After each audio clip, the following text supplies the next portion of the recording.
Қасқыр деп қорықпа. 10-шы сыныпты аяқтадым. Жоғары оқу орнына қабылдау емтиханы тамыз айында басталады.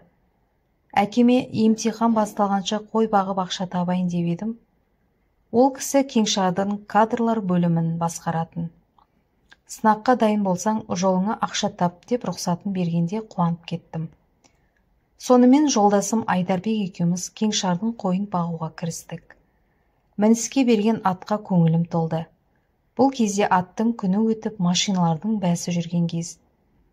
Астымдағы ат талай жарыстарға қатысып, жүлделі орын алып жүрген сәйгүлік болса да, заманы өтіп, қойшының аты ғана болып қалған еді. Аты Жұлдыз. Қолға үйренген көміс мал. Күн жылына бізді жайлауға көшірді. Жайлау ауылда 7 шақырым жерде маусым айы 700 бас қойда алдымызға салып айдап келеміз. Айыртау өңіріне Тәңірім әсем табиғатты бере салған ғой. Өйткені біздің өңір орманды, далалы аққа жатады. Әсіресе орман маңы малдар үшін шөбі шүйгін от. Айдарбек екеуміз жайлауға түс ауа жетіп, қойларды отқа жайып жібердік те, жататын қосты құрып, қойларды кешке қамайтын шарбақ істедік. Екеуміз қойды кезекпен бағуға келістік. Ол 2 тәулік, мен 2 тәулік бағамын. Жеребе тартып едік, бірінші қой бағу кезегі маған тиді. Мен қоста жалғыз қалдым. Мосыға шәугімді іліп, астына алғаштың қу шарпыларын тұтатып едім. Шәугім лезде қайнады. Далада жеген тамақ қандай жұғымды. Ауқаттанған соң қойды кешке дейін жайып шарбаққа қамадым. Ертеңнен күн шықпай тамақты ыстып жіберіп, жүрек жалғап қойларды таңғы салқынмен жайылымға шығардым. Өзім атымды тұсап, ағаштың көлеңкесіне барып жатқанмын.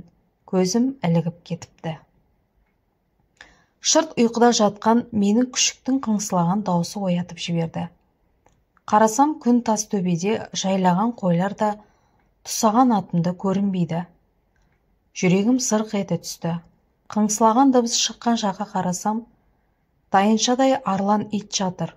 Оның аржанда 3-4 күшікті ойнатып ит жүр. Осы кезде қасқырдың апанына көзім түскенде зәрем ұшты. Аяғым жерге қадалып қалған сияқты не әрі не бері қозғалар емес. Айғайлайын десем даусым шықпайды. Сонымен ит дегенім қасқыр болып шықты. Өмірімде бірінші рет қасқырмен бетпе-бет келдім. Оның көздері от боп жанған қып-қызыл. Сол кезде өмірімнің шегі жеткен жері осы шығар деп, әке-шешемді, бауырларымды ойлап кеттім. Ал қасқыр моп-момақан қозғалыссыз жатыр. Ал мен болсам не болса да олармен айқасып өлейін деп өзімше оған айбат шеге қарап едім. Ол маған неге тесіле қарайсың дегендей теріс бұрылып алып, бөлтіріктерінің ойына қызықтап жатып алды. Қасқырым мүлдем қозғалар емес. Қайта маған жүгірген бөлтіріктерінің желкесінен ұстап кері лақтырып жіберді.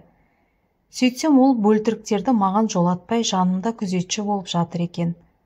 Оның маған жасаған қамқорлығын көріп есімді жиып, қорқа-қорқа қосқа жеттім. Қасқырға қарасам, ол менің қорыққанымды қызықтағандай қарап жатыр екен. Ал қойларым қасқырдан үркіп, қос маңында үйіріліп тұр. Жұлдызымның жүгені бұтаққа ілігіп тыр етпей тұр.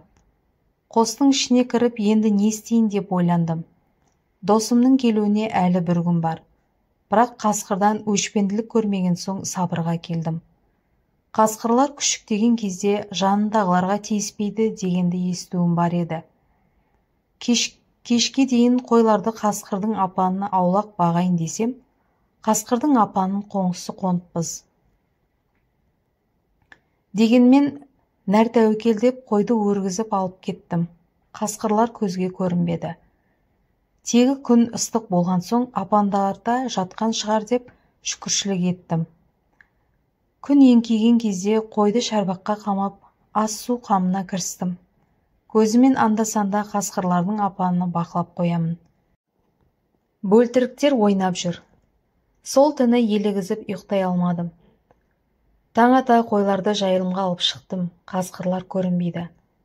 Қасқырларға бойым үйренді. қойлар да үйренді ме, тіптен апанның жанында жайылды. Түс тағалары көрінбейді, апанда жатқан болар деп ойладым. Түс кезінде қойларды шарбаққа қамадым. Ауқаттанып алып қостың жанында ұйықтап кетіппін.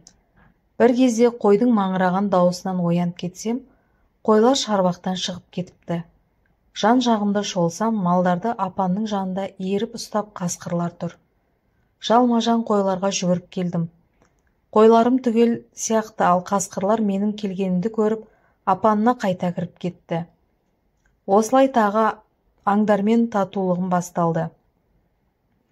Тіптен қасқырдың еркегін арлан, ұрғашысын қабылан деп атай бастадым. Алғашқы кезде арлан, қабылан десем үнсіз жататын.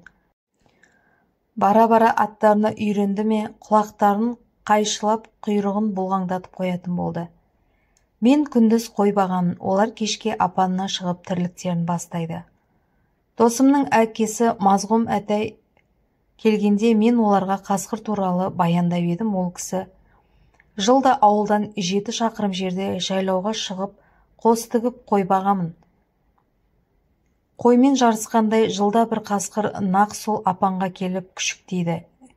Мен де, итім де, малым да көрші қасқырмен үйренісіп кеттік. Бірде қызық болды, бір қозы арам өліп қалды. Жемтікті жесін деп жас жігіттер қасқыр іннің қасына апарып тастайды. Неше күн өтеді, бірақ қасқыр не оның бөлтіріктері қозыны жемейді. Таңертең тұрсам, қойдың ішінде бөтен қозы жүр. Сонда қасқыр өлген қозыны менен көреді деп, қай жақтан екені белгісіз қозыны әкеліп қойға қосыпты. Осындай да оқиға болған. Айта берсе, қасқырдың ақылдылығын паш ететін дәлелдер өте көп.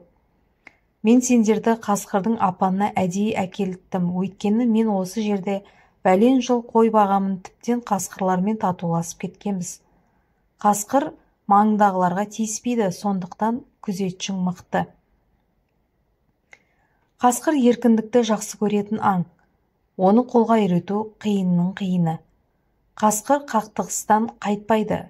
Не жеңеді, не өледі. Әйтеуір аяғына дейін жеткізеді. Ол тек қана балғын жаңа етпен қоректенеді. Өлексіні татып алмайды. Сонымен қатар ол өзінің маңдай термен ұстаған олжасын ғана жейді. Қасқырлардың тағы бір ерекшелігі, ұрғашы қасқыр мен еркек қасқыр жұптарын жазбай өмір сүреді. Бір-бірін ешқашан алмастырмайды. Оларды тек қана өлім ғана ажырата алады. Бала тәрбиесіне екі жақта да атсалысады. Бір-біріне деген адалдығын қасқырлардың басты ерекшелігі ретінде атауға болады. Ұрғашы қасқыр ұйықтап жатқанда, еркек қасқыр күзетіп тұрады. Қасқырлар араларындағы жұп қасқырларға, яғни еркек пен ұрғашы, құрмет көрсетеді. Олжалы бола қалса, бірінші соларға бөліп береді. Жататын жерлерінде жайлы оңшалау жерден таңдап қояды.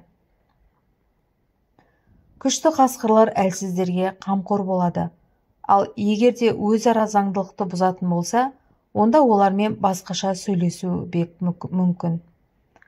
Ауа райы жайлы болса, қасқырлар орман ішінде 9 километр жердегі дыбысты ести алады. Ал ашық далада 16 километр қашықтықтағы дыбысты құлағы сезеді. Сен қасқыр деп қорықпа, ол зұлымдықты да, жақсылықты да сезетін аң, деді Мазғұм әтай ауылға кетіп бара жатып. Қой бағып қала бердім. Таң ата тұрсам, бір тоқтым ауырған ба, өліп қалыпты. Малды жайылымға шығаруға әлі ерте болған соң, кеңшардың ветврачына барып, қойдың өлігін айтайын, тексерсін. Сосын қойдың өліміне акт салдырып, мойнымнан шығартайын деп, атыма жайдақ міне салып, күн шықпай ауылға тартып кеттім. Сайын даланы дүлбіретіп шауып келемін. Енді келесі ағаш қойнауына кейін ауыл көрінуі тиіс. Бір кезде шауып келе жатқан атым кілт тоқтағанда, аттан сыпырылып құлап қала жаздадым. Бірақ аттың жалында ойнап өскен қазақ баласы емеспін бе? Аттың бауырына жабысып, шөгеннен айырылмадым. Бір кезде атым көкке шапшығанда тақымды қысып алдым. Ат неден қорықты деп алдыңғы жаққа қарасам, 100 метрдей жерде 3 қара түсті қасқыр ағаш қойнауында мен жағы қарап шоқиып отыр екен. Қасқырлардың түстеріне қарай басқа жақтан ауып келе жатқан қасқырлар екен ұқтым. Өйткені арлан мен қабыланның түстері ақшулан болатын. Сонда да атымның басын жібермей алға жүруге талпынып едім. Атым тағы көкке секіргенде жалға жабысып үзеңгіден айрылмадым. Енді амалсыз аттың басын қоса қарай бұрып едім. Ат соны күткендей кері шаба жөнелді. Аттың бауырына жабысып, тақымды қысып шауып келе жаттым. Арт жағыма көз салсам, қасқырлар мені қуып келе жатыр екен. Жаным ышқынып, атымды қамшымен сипай өтіп едім. Сәйгүлік емес пе, ат одан сайын ытты. Сонда да қасқырлар мен арамыз қысқарып келе жатты. Егер қосқа жетсем, құрған қосым қасқырдан пана бола алама, ал шабыстан атым зорысқа не істеймін деген ой мені әлем тапырақ қылды. Қызып алған ат тоқтар емес, мен атқа жабысып алдым. Міне, қосты алыстан мұнаратып көрінді. Аттың шабысынан шарбақтың ішіне жатқан қойларды да үріккенін көрдім. Бір кезде о тоба, алдымнан 2 қасқыр атып шықты. Олардың арлан мен қабылан екенін таныдым. Құрыған жерім осы шығар деп көзімнен жас шығып кетті. Бірақ атым айлын жері емес, қасқырларға қарсы шауып келеді. Осы кезде жанымнан арлан мен қабылан зу етіп өте шықты. Содан кейін жүрегім орнына түсті. Аттың бауырына жармасып қасқырлар жаққа көз салып едім. Арлан алда келе жатқан қасқырды кеудесімен соққанда, ол әудем жерге ұшып түсті. Қабылан екінші қасқырды кеудесімен соққанда, ол да домалап кетті. Үшінші қасқыр тоқтамап еді. Арлан оны қуып жетіп, желкесіне қапсыра тістеп, сілкіп-сілкіп кейін лақтырып жіберді. Содан арлан мен қабылан олардың алдарын кес-кестеп тұрып алды. Келімсек қасқырлардың жүндері жағылып, өз жөндерімен кете барды. Мен де аттың басын тежедім. Содан кейін ғана арлан мен қабылан кері бұрылып, менің жанымнан өтіп бара жатқанда, қуанғаннан көз жасыма ие бола алмай жылап жібердім. Ол кезде 16 жасар бозбала едім. Осылай арлан мен қабылан мені бір ажалдан аман алып қалған болатын. Осылай қасқырлармен үйлесімін тауып тұрып жатыр едім. Бір күні таң ата айғай шудан ояндым. Аслан деген азамат қостың алдында тұр. Атына қасқырдың өлген аналығын өңгеріп алыпты. Арбасында қасқырдың өлген бөлтіріктері жатыр. Сапарым өте сәтті болды деп бастады сөзін Аслан. Таң сәрден қасқырдың апанын оңай тауып алдым. Апан аузында бөлтірігін ойнатып қасқыр жүр екен. Көп ойланбастан қасқырды атып салдым. Ал бөлтіріктерін итім жайратып тастады. Арлан қашып кетті деді. Жаным тыйшықтай таппай, қасқырларды неге атқансың, олармен үйлесімін тауып тұрып жатыр едім. Енді арлан қойға да жан тыныштығы бермейді ғой деп ренжідім. Бір кезде алыстан арланның ұлыған даусы естілді. Қойды өргізіп алып кеттім. Апанның аузы үңірейіп тұр. Кешегі ойнап жүрген бөлтіріктер мен қасқырлардың көрінбеуі менің көңілімді құлазытты. Арлан басқа жаққа ауып кеткен шығар деп атты түсіп қойларды бақылап жатып ұйықтап кетіппін. Елігізіп оянып кетсем, дәл жанымда қасқыр тұр. Зәрем қалмады. Ішім алай-дүлей болса да, бірақ сыртымды бермей тұрмын. Ол маған қадала қарап тұр. Қасқырдың көзінен жас парлап тұр екен. Мұндайды көрмеген мен тұрып қалдым, ол мені таныды. Мен де таныдым. Үйірінен айрылған арланым. Бар күшімді жиып, Арлан, кешір мені. Не істесең де алдыңдамын, деп тізерлеп отыра кеттім. Үнім сабырлы шықты. Қасқыр ұмтылама деп едім, жоқ, ол маған бір түрлі кінәлағандай қарады да жалт бұрылып жөнімен кете барды. Қысқасы, түз тағасының мейірімі адамзат баласына жоғары болды. Ол маған да қойыма да еш зиян тигізбей жөнімен кетті. денемнің дірілін біразға дейін баса алмадым. Тамыз аяғында қабылдау емтиханын ойдағыдай тапсырып, жоғарғы оқу орнына түстім. Оқуымды ойдағыдай аяқтап ауылға келісімен өзімнің алғаш еңбек жолын бастаған жайлауды бетке алдым. Күз айы болса да күн шайдай ашық. Ағаштың жапырағы түсіп, сидыған орман іші мүлгіген тыныштық. Жолдан жортқан түлкі қояндары көзім шалды. Аспанда қиқулап құстар жылы мекендеріне бой түзеген. Бір кезде қасқырдың апаны тұрған жаққа көзім тігіп едім, бірдеңе қарайып жатқан сияқты болды. Тастап кеткен апанды қасқырлар меңдемеуші еді ғой деп, машинамды от алдырып апанға жақындап бардым. Сақтық үшін жан-жағыма шолып алдым. Қасқырлар көрінбейді. Көзіме елестеген ғой деп машинамен түсіп апанға таяп бардым. Апанның жанына қурай өсіп кетіпті, ал апанның аузында қасқырдың қаңқасы көсіле жатыпты.